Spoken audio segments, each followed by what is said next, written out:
zan hana ki baccin ki ba, ba za na kwankwasa kofar yanke miki jin daɗin ki ba. Masoyiyata tana manya banki da ke zuba, ki kara mini so sannan ki kara mini kauna, sai ki ninka su, ki kara ninka su fiye da haka. Ni ba haka. Assalamu alaikum wa rahmatullahi wa barakatuhu. Barka da zuwa official Ado Gwanza TV.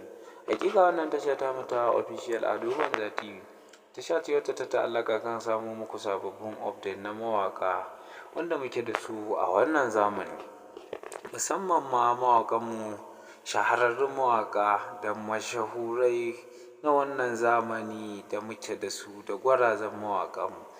Yasa na gaya muku a kullum ku kasance da official Ado Gwanza TV.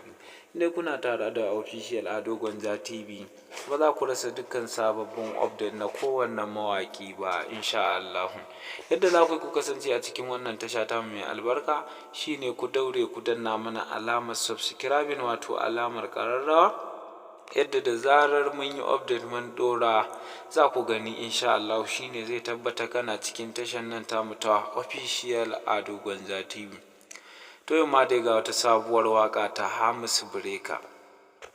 Hakika dai kun san shi ma gwarzo ne kuma fasihi ne akan fannin ɓangaren waƙar soyayya, kai ba ma soyayya fa, tun daga kan nishaɗi, faɗakarwa, har ma a zo kan soyayya. Inda aka zo nan kun san Hamisu Breaker gwarzo ne kuma fasihi ne a wannan ɓangaren.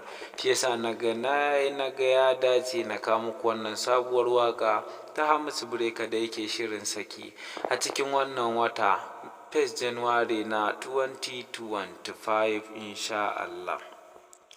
Inda kuna tare da official Ado Gwanza TV ba za ku rasa update na kowanne mawaki da muke da su a wannan zamani ba, musamman manya-manyan mawaƙanmu. In muka ce manya-manyan mawaƙa, kun ga za mu iya sa irin su Nura M Inuwa, irin su Naziru Sarkin Waƙa, su Hamisu Breaker, ga Ado Gwanza, ga irin matasan mawaƙanmu irin su Salim Smart Auta, MJ Auta, Waziri, kai dai da sauransu. Inda kuna tare da official Ado Gwanza TV, har ma labaran Kannywood za mu ke kawo muku da abubuwan da suke faruwa a ciki.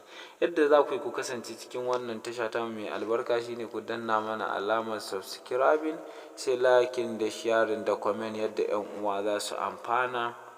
Inda kai hakan shi zai tabbatar kana cikin wannan tasha ta mu mai albarka mai suna official Ado Gwanza TV. Kar ku manta a danna mana alamar subscribing official Ado Gwanza.